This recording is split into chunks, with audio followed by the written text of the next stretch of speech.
இங்கே பாருங்கள், அடிக்கிற வெயில் தாங்க முடியாமல் ஒருத்தன் எங்கே போய் பத்துன்னு இருக்கான். இவன் எழுப்புனாலும் வரமாட்டேங்கிறான். இவனை என்ன பண்ண? டேய், இறங்குடா கீழே. வெயில் கஷ்டமாக தான்டா இருக்குது, இறங்குடா. எவ்வளோ நேரம்டா உள்ளே பத்தன? இப்போ மூச்சு முட்டி செத்து போயிட போகிறாடா. கீழே இறங்குடா, வாடா. டேய் போதுண்டா, வா. உள்ளே படுத்துக்கிறியா? செத்துருவாடா மூச்சு முட்டி, வாடா. தர்பூசிலாம் வேறு இருக்குதுடா உள்ளுக்கு. இறங்குறியா கீழே? இறங்க மாட்டியா? அடப்படு போவி,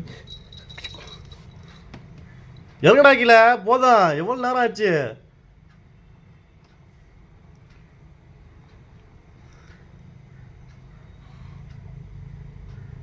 முழிக்கிறான் பாரு. சரி பூட்டிட்டா? சரி, ஒரு 10 நிமிஷம் கழிச்சு திறக்கிறேன்.